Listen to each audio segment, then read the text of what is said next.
오늘 저는 희망을 창조하시는 하나님이라는 제목으로 말씀을 나누고자 합니다.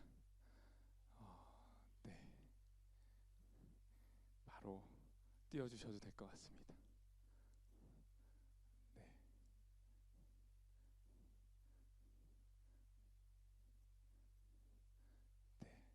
2020년 새해가 밝았습니다. 새해 잘 시작하셨나요? 네. 어떻게 시작하셨나요? 잘. 네. 보통 계획 세우지 않나요? 연초 되면? 네. 보통은 새해 계획을 세우고, 요즘은 잘 모르겠는데 저 때만 해도 다이어리를 항상 쓰지 않는 다이어리를 사서 거의 깨끗한 상태로 보내기도 했는데, 보통 많이 자기 계획을 세우죠. 그런데 오늘 저는 여러분과 우리의 계획이 아니라 하나님의 계획에 대해서 이야기를 나눠보고자 합니다. 네. 하나님도 새해는 아니지만 첫 시작을 여실 때 계획을 세우셨다라고 성경은 말씀합니다. 혹시 하나님의 계획 들어보셨나요? 들어보셨나요? 오늘 그 놀라운 계획을 함께 나누고자 합니다. 그 계획이 성경에서는 요때 시작됐다고 하는데 혹시 이게 뭔가요? 차라고. 차 아닙니다. 이름은 똑같은데 제네시스, 창세기죠. 이 창세기에 하나님의 첫 계획 이야기가 담겨져 있습니다. 그 이야기를 좀 살펴보려고 합니다.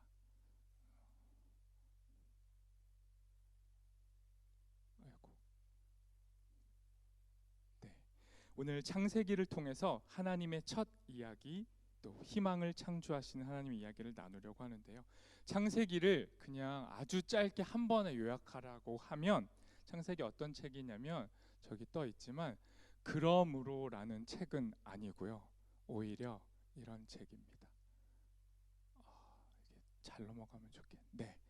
그러므로가 아니라 그럼에도 불구하고의 책입니다. 무슨 말이냐면요. 창세기는 착하게 사는 사람들, 선한 사람들, 의로운 사람들이 의롭게 살았기 때문에 복을 받았더라라는 그러므로의 책이 아니라 연약하고 죄에 눌리고 하나님 뜻대로 살려고 하지만 그 뜻대로 살지 못하는 연약한 사람들이 그럼에도 불구하고 하나님께 은혜를 입게 되는, 하나님의 복이 임하는 그런 책입니다.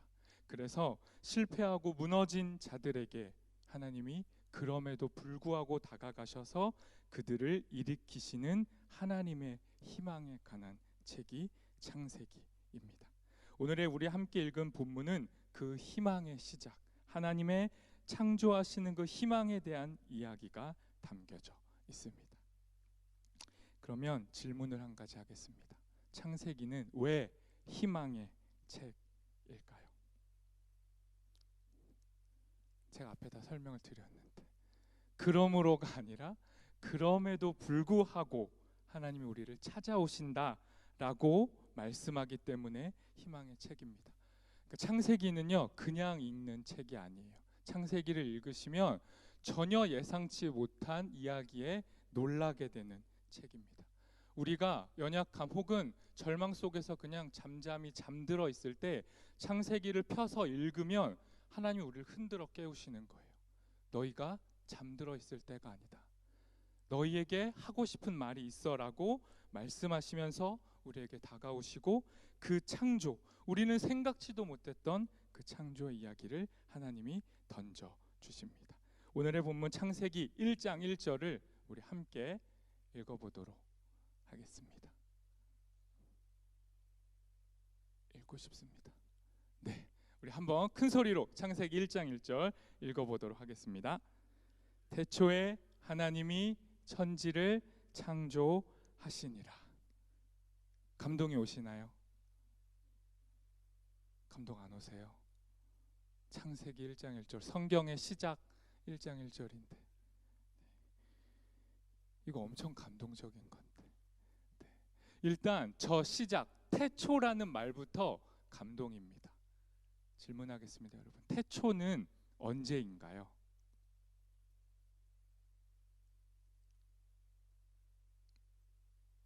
너무 뻔한 질문인가요? 아무것도 없을 때. 태초를 우리는 보통 시간의 시작이라고 말하죠. 그렇죠? 그럼 바로 반론할 수 있어요. 그러면 태초 전은 뭐예요? 시간이 시작되기 이전은? 설명하실 수 있나요? 과학자들은 할 수 있을까요? 쉽지 않습니다. 태초가 정확히 언제인지 우리가 설명할 수가 없어요. 많은 사람들이 태초가 언제인지 물리적으로 증명해 보려고도 하고 그 태초를 꼭 알아야만 하나님의 마음을 알 수 있는 것처럼 집착하기도 합니다. 그런데 태초는 우리가 입증해야 할 때가 아니라 우리가 알 수 없는 신비의 시간이지만 중요한 건 하나님이 우리를 위해 무언가 일을 하신 그 시작점이 있다는 걸 강조하는 말씀이에요.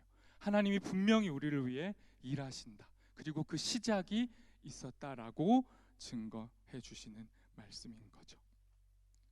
그래서 우리는 태초가 정확히 언제인지 알지 않아도 됩니다. 그리고 아는 건 역시 불가능합니다. 오히려 하나님께서 일하시는 매 순간이 태초이죠. 왜요? 태초에 하나님이 천지를 창조하셨기 때문에 하나님이 오늘도 우리 삶에 일하시고 우리의 삶에 무언가 일을 하신다면 그 순간이 태초입니다. 우리의 언어로는 설명이 불가능한 그 시간이 바로 태초입니다. 네.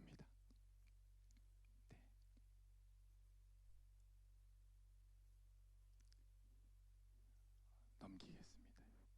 네. 조금 모양이 아동부틱하지 않나요? 네, 제가 아동부 사역을 해서 이런 문체를 좋아합니다. 이해해 주시기 바랍니다. 태초, 하나님께서 일하시는 매 순간, 우리의 언어로는 설명이 불가능한 그 시간입니다.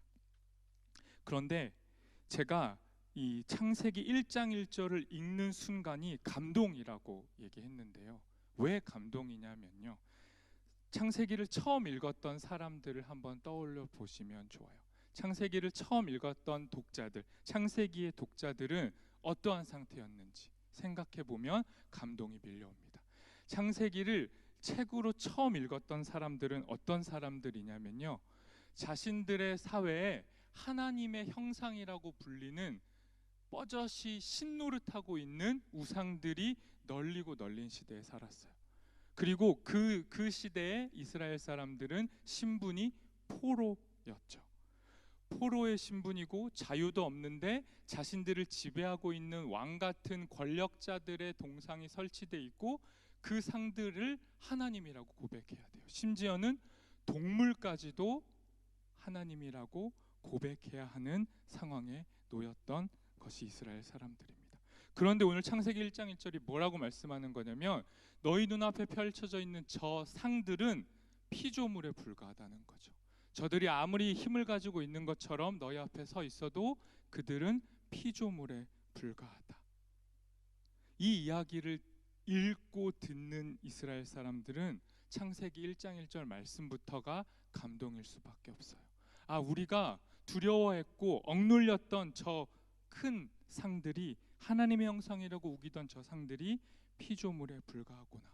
그리고 저 피조물이 아닌 하나님이 우리 가운데 찾아오신다라는 희망을 창세기를 통해 읽었던 것입니다.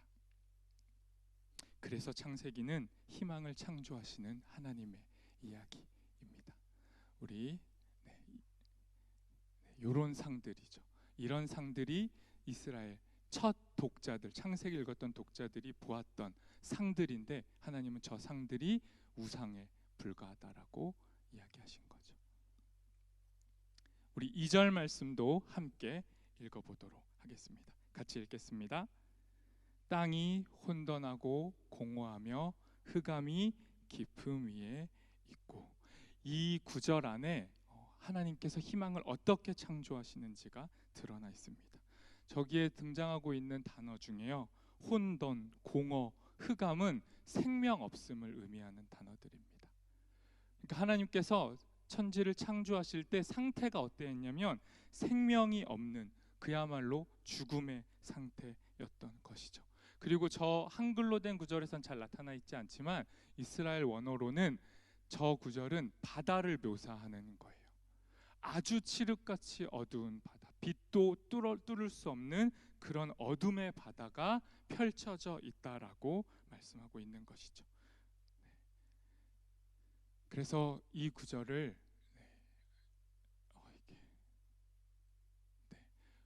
카오스라고 하죠. 무질서의 상태라고 이야기합니다.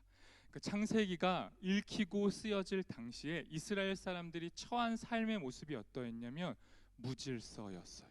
그들에게 질서가 없고 혼돈이 있고 공허가 있고 흑암이 가득한 상태였던 것이죠. 그야말로 카오스 상태였습니다. 그렇다면 이 카오스에서 어떻게 벗어날 수 있을지 하나님이 계속 말씀을 해주십니다.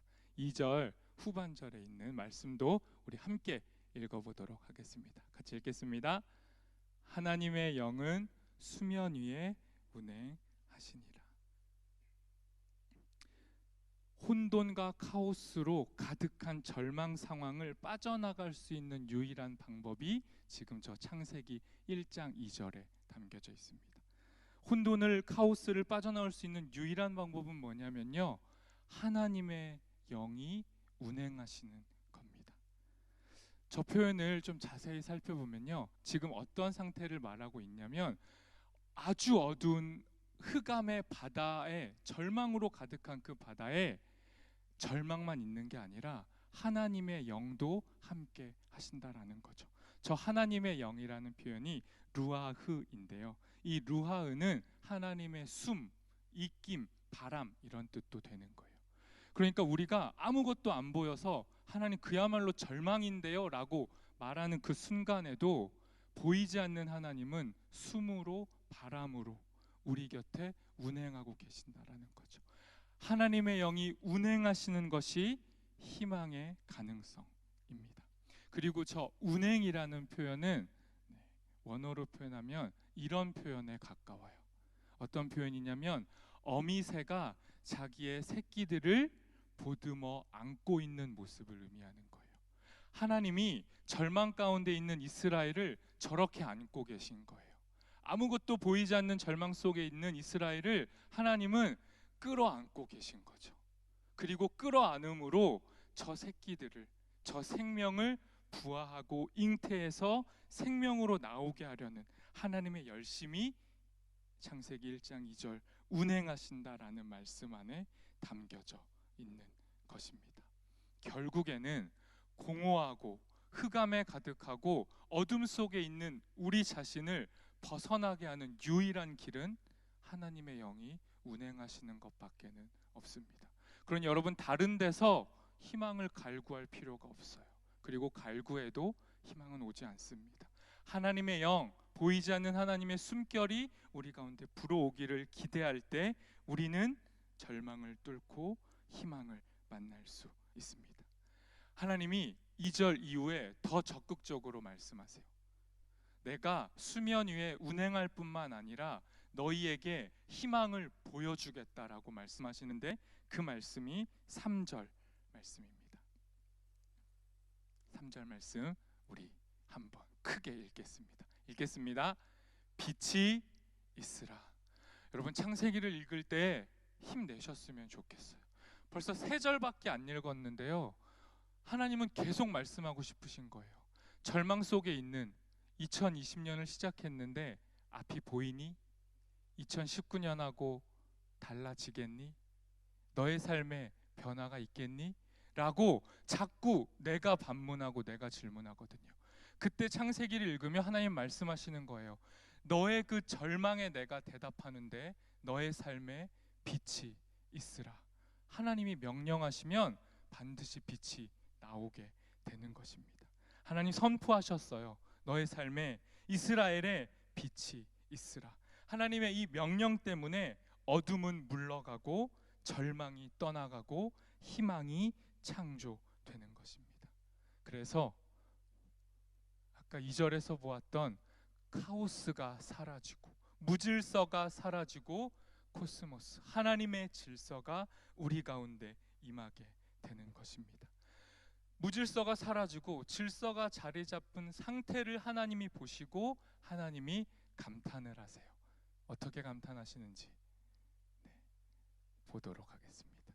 하나님이 이렇게 말씀하십니다. 무질서는 거치고 질서가 잡힌 상태에 그 빛을 보시고 하나님 말씀하세요. 보기에 참 좋다. 어둠 가운데 아무것도 보이지 않는 망망한 바다가 아니라 빛이 드리워진 상태, 그 빛을 받고 빛나는 우리를 보고 하나님 말씀하시는 게 뭐냐면 보기에 좋다는 거예요. 여러분 기억하시죠? 창조 순서. 너무 어려운 질문인가요? 뭐부터 창조됐나요? 이런 질문 하지 말까요? 하나님이 빛을 먼저 창조하셨죠. 그리고 어떻게 해요? 궁창, 땅, 해, 달, 별, 동물 이런 순서로 창조를 다 준 기본 바탕을 다 만드셨어요. 그리고 마지막 피조물로 창조한 게 누구죠? 누구죠? 우리예요. 우리를 먼저 만들어 놓으신 게 아니라 우리가 살아갈 터전을 다 준비하시고 우리를 만드셨어요. 왜 그러셨을까요? 마음껏 뛰놀라는 거예요. 절망의 우울에 지지 말고 내가 형성한 생명의 터전에서 너희의 삶을 충만히 누리라는 거예요. 그래서 하나님이 여섯 번째 날, 마지막 날 어둠을 뚫고 빛을 창조하시고 마침내는 사람을 창조하셨죠. 그런데 이 사람이 보통 사람이 아닙니다. 다른 피조물들에게는 없는 독특한 구별점이 있어요. 그 구별점을 찾아보도록 하겠습니다. 잘 찾아주십시오. 이 두 구절에 있습니다. 사람만이 가지고 있는 구별점 뭔가요? 너무 쉬운 문제인가요? 다른 피조물은요 그냥 하나님이 말씀하셨어요. 동물아 생겨라, 물고기야 창조되어라, 빛이 있어라. 그런데 사람에게는 앞에 단서가 붙어요. 모델이 있어요. 이 모델을 따라 만들으셨어요. 그 모델이 누구죠? 하나님이에요. 사람만이 하나님의 형상으로 창조된 것이죠. 하나님의 형상으로 창조되었다라는 말 어떤 의미냐면요, 좀 더 쉽게 하면 하나님을 닮았다는 거예요. 더 쉽게 하면 하나님의 본성을 닮은 거죠. 하나님의 본성이 뭘까요? 사랑.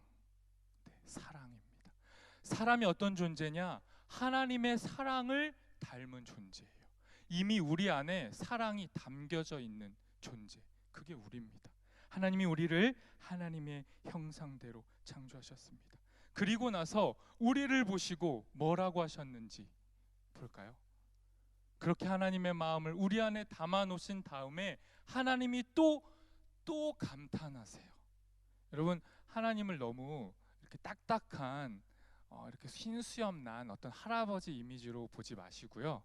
굉장히 리액션이 좋은 사람, 그런 이미지로 한번 떠올려 보세요. 하나님이 사람을 보고 말씀하셨어요. 뭐라고요? 그냥 보기 좋은 게 아니고 너무 좋다. 진짜 너무 좋다. 이렇게. 자, 해보겠습니다. 우리 옆에 사람을 보면서 너무 좋다. 네, 한번 하시죠. 잠도 깨시고. 감탄이 안 나오세요? 너무 좋다. 하나님은 우리를 지으신 다음에 계속 감탄하셨어요. 보기에 너무 좋다. 여러분 거울을 보시면서 자기 자신을 보실 때 너무 좋다. 어떻게 이렇게 나를 만드셨지? 이렇게 감탄하시는 때가 많나요? 아니면 이렇게 한숨이 나올 때가 많나요? 손볼 때가 한두 군데가 아니네. 난 뭘 잘하지? 뭘 해야 되지? 이런 한숨이 나오나요? 창세기를 읽을 때 기억했으면 좋겠습니다. 하나님 우리를 보고 저렇게 감탄하셨는데 우리 너무 한숨을 쉬어요. 우리를 보면서. 한 가지만 더 질문하겠습니다. 여러분 언제 가장 어두우신가요? 여러분 삶에 언제가 제일 혼란스럽고 공허하세요? 밥을 많이 먹어도 언제 배고프세요? 아, 나 밥 많이 먹는데 왜 이렇게 공허하고 굶주리냐? 이럴 때가 언제세요? 빨리 생각해 보세요. 언제 그렇게 어둠 속에 휩싸여 계시나요? 성경은 분명히 얘기해요. 언제 우리가 가장 어둡냐면요, 하나님이 우리를 빛의 형상, 하나님의 형상으로 만들었다는 걸 망각할 때 가장 어둡다는 거예요. 우리에게 빛이 들어와 있는데 그걸 망각하는 순간 우리는 어두운 거예요. 어두워진 우리가 하는 일이 뭔지 아세요? 나를 비난할 뿐만 아니라 너를 비난합니다. 나도 어둡지만 너도 어두워 보인다. 나도 그렇게 가능성이 없지만 넌 더 깝깝하다. 너 어떻게 살래? 이렇게 비관적으로 어둠의 눈으로 타인을 바라보는 것이죠. 여러분, 죄는 별다른 게 아닙니다. 죄는 저런 거예요. 하나님이 내 안에 허락하신 희망의 가능성을 하나님보다 먼저 닫아버리는 게 죄입니다. 우리가 하나님의 형상이라는 걸 망각하는 게 죄죠. 그러면 반대로 하나님의 형상을 닮은 하나님의 사람은 어떤 사람일까요? 너무 쉽죠. 반대로 하시면 돼요. 절망에 지지 않는 사람이 하나님의 사람, 하나님의 형상입니다. 절망의 바다 가운데 내가 들어와 있을지라도 절망에 지는 게 아니라 절망 너머를 내다보는 거예요. 여러분, 신앙 없는 사람들은 이거 절대 못합니다. 신앙의 힘이 뭐냐면요, 모두가 다 어둡다고 할 때 나도 어두운 거 알아요. 그런데 나는 어둠 너머를 보는 거예요. 빛이 전혀 안 보이는데 희망의 빛이 온다는 걸 믿는 거죠. 이게 신앙 고백이고 이게 하나님의 형상들의 능력이에요. 그래서 하나님의 형상인 사람들은 스스로를 정죄 속에 가두지 않습니다. 나뿐만 아니라 타인도, 피조 세계도 하나님의 형상임을 고백하게 돼요. 그런 사람이 존엄한 존재예요. 여러분, 누가 존엄하냐면요, 타인을, 생명을 존엄하게 여기는 사람이 존엄한 거예요. 내가 나를 비참하게 여기면 나는 존엄하지 않아요. 그런데 내가 나를, 하나님의 형상들을 존엄하게 여기면 나는 존엄한 하나님의 형상이 되는 것입니다. 우리 끝으로 이 말씀도 함께 보도록 하겠습니다.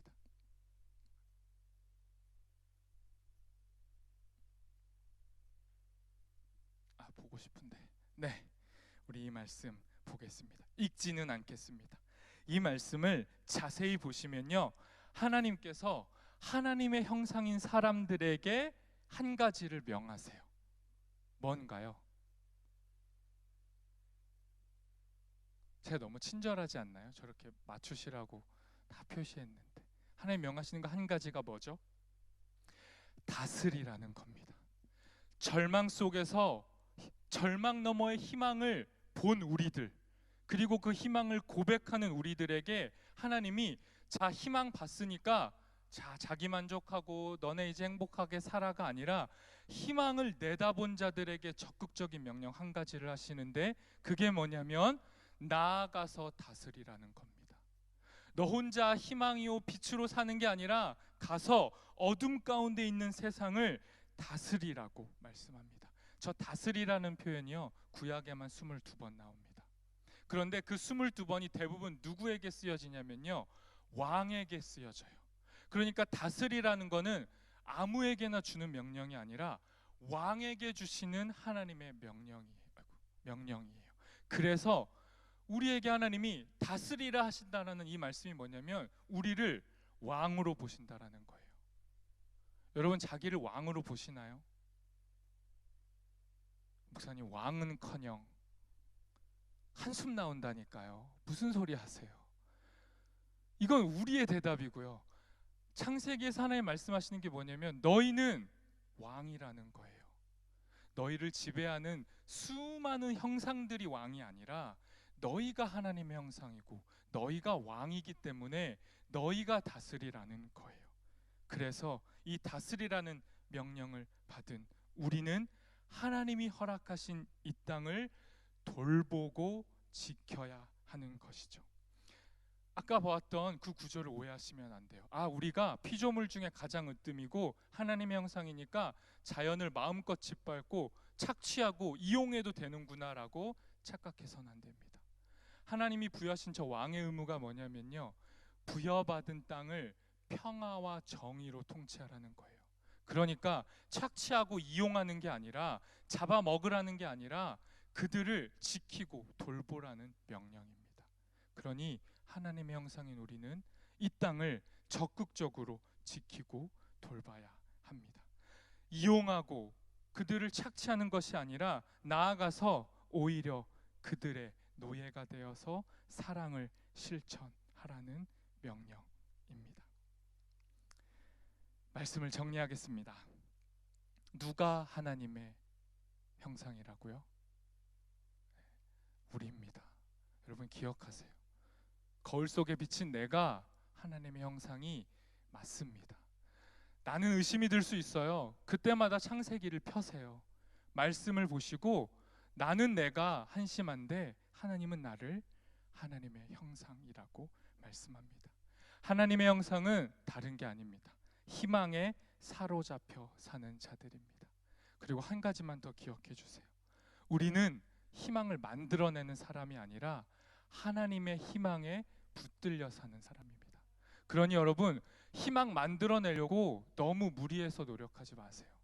어차피 우리에게 희망이 없고 하나님께 있습니다. 그러니 하나님의 희망에 붙들리기를 간구하셨으면 좋겠습니다. 어둠을 뚫고 희망을 창조하신 그 하나님이 이제는 우리가 서로가 서로를 지키고 돌보며 감탄하며 경탄하며 서로를 사랑해 가라고 말씀하십니다. 우리 삶 속에 이토록 희망을 창조하시는 하나님을 따라 하나님의 형상으로 살아가는 우리 모두가 되기를 소망합니다. 이 시간에는 우리 소리내어서 기도하는 시간이 아니고요, 기도를 작성하는 시간을 갖도록 하겠습니다.